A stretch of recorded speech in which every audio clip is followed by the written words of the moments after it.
This is not the Republican Party that I grew up in. And I don't think it's ever coming back. I think it's gone. I think it's gone for good. They're in the ditch and they just don't know it yet.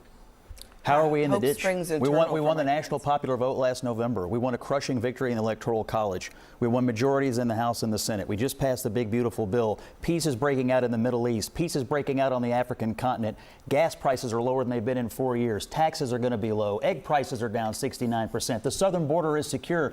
Geoff, these are things Republicans have believed in for a very long time. But Scott, I mean, we can't forget that it wasn't that long ago when you were probably closer to the Mike Pence view of this. That you were not necessarily a Trump supporter until fairly recently. I voted for him 3 times. In today's video, Abby Phillip and Governor Geoff Duncan absolutely destroy Scott Jennings in a heated debate about Trump on NewsNight with Abby Phillip. This debate wasn't just about Trump himself, but about what the GOP has become under his grip.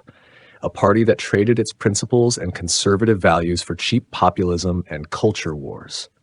So let's dive in and watch how Abby Phillip and Geoff Duncan shut down Scott Jennings on NewsNight with Abby Phillip. Geoff, you may be the perfect person to answer this question. Is Mike Pence right that that's a minority view, that Trump is sort of leading this sort of limited faction of the Republican Party right now? With all due respect, Mike Pence is not correct when he makes that statement. Donald Trump completely controls the entire GOP.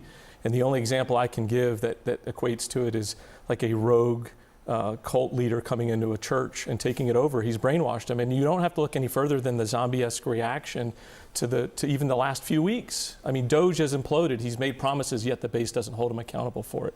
We've spent trillions of dollars in debt that he promised that we wouldn't. We still have wars in Ukraine raging, and he's taken the sides of Vladimir Putin until the last few hours. This is not the Republican Party that I grew up in. And I don't think it's ever coming back. I think it's gone. I think it's gone for good. They're in the ditch and they just don't know it yet.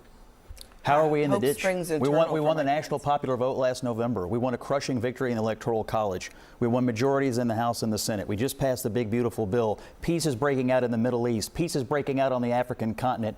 Gas prices are lower than they've been in 4 years. Taxes are going to be low. Egg prices are down 69%. The southern border is secure. Geoff, these are things Republicans have believed in for a very long time. But Scott, I mean, we can't forget that it wasn't that long ago when you were probably closer to the Mike Pence view of this. That you were not necessarily a Trump supporter until fairly recently. I voted for him 3 times. Making news here at this table because what I'm pointing to is that your evolution is mirroring something that's happened in the Republican Party in general. Just January 2024, 40% of GOP leading voters ID'd as MAGA supporters. March 2025, that number is now 71%. So I'm actually not so sure that anything about Trump has changed in the interim. It's really more that people like you have gone from being more aligned with a Mike Pence to being more aligned with Donald Trump. Explain that to us. It's a good and valid question, but I don't see much disalignment. They have a personality conflict. Pence and Trump obviously had a falling out over a very serious issue, but on conservative orthodox policy stuff, the only real area where Trump has truly changed the party is on tariffs and trade. He believes in tariffs a lot more than any other president has since the early 1900s. And so that is a major difference in the platform. I acknowledge that.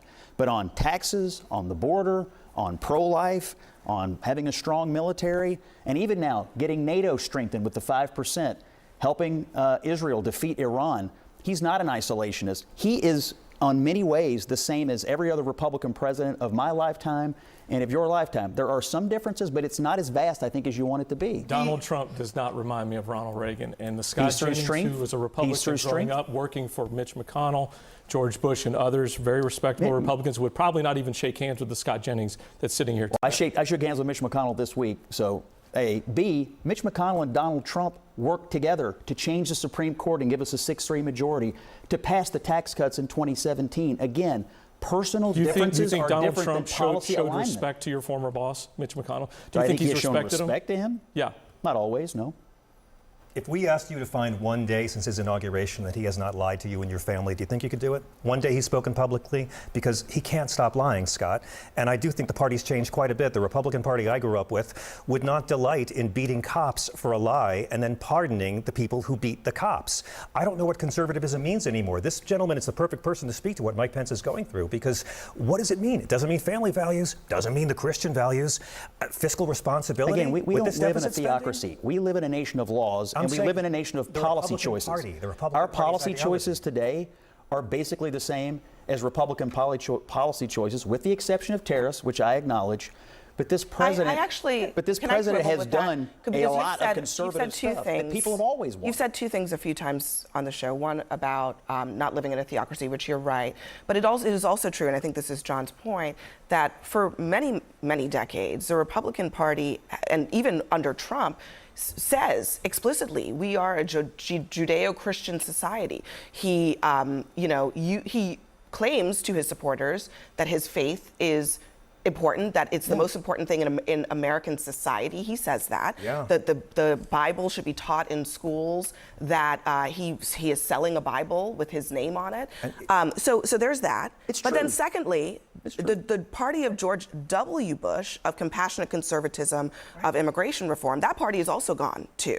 Well, right? That party understood soft power in USAID. USAID, PEPFAR, that party is also gone, is it not? I come at this from a completely different position. I actually see a more welcoming Republican Party as somebody who comes traditionally from the left. And I say this with regard to four things that I outlined personally. So I perceived the Republican Party as being interventionist with foreign policy and now being more America first, although I did support what we did in Iran, but we're not engaged in a forever war as far as I can tell. And we were with Cheney and Bush. We have been previously. His position on abortion, while I am more to the left on this, it used to be fully pro-life. He's suggesting it goes to the states, and I believe he said he would never support a federal abortion ban. He said he wouldn't block gay marriage, which is something that I thought was always traditionally a conservative position.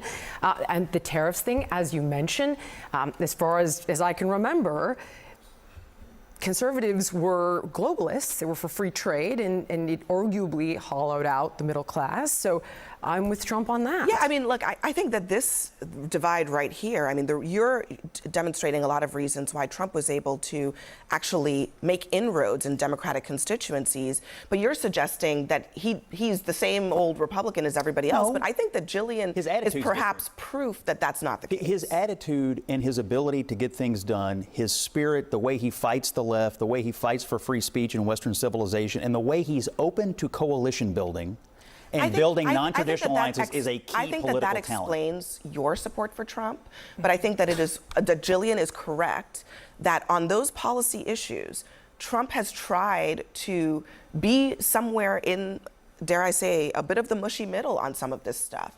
He ran as an anti-war candidate. What he ran on versus how he actually governs, it shifts. But what he ran on, what he pulled people in on, I think is the difference here. But I think we also between the two of you. Can't ignore not only Geoff and the divides here at the table, but the millions of people, thousands of people who consider themselves anti-Trump, who were once Republicans, and a whole movement of Republicans who, I can remember sitting at a meeting leading up to this election. I've got Bill Kristol sitting here. I've got, former friends, conservatives from across the aisle. We were all aligned in how do we defeat Trump. It was a meeting. How'd it work out? You know what, Scott? Just asking. All right. Well, I'll tell you what. Guys, He's underwater on every single issue. Hold on. Why don't you let me finish? Guys, we gotta go. My only point is, I think you can't ignore the fact that there are thousands of people who consider themselves traditional Republicans, like Geoff, who no longer see a home in the Republican Party. You've just watched this intense debate and witnessed how the arguments escalated between the guests, a discussion full of revealing points that truly exposed a lot. What do you think about what was said in this debate? Share your thoughts in the comments. Don't forget to like the video and subscribe to the channel. And stay tuned for even more powerful clips that uncover the truth. See you.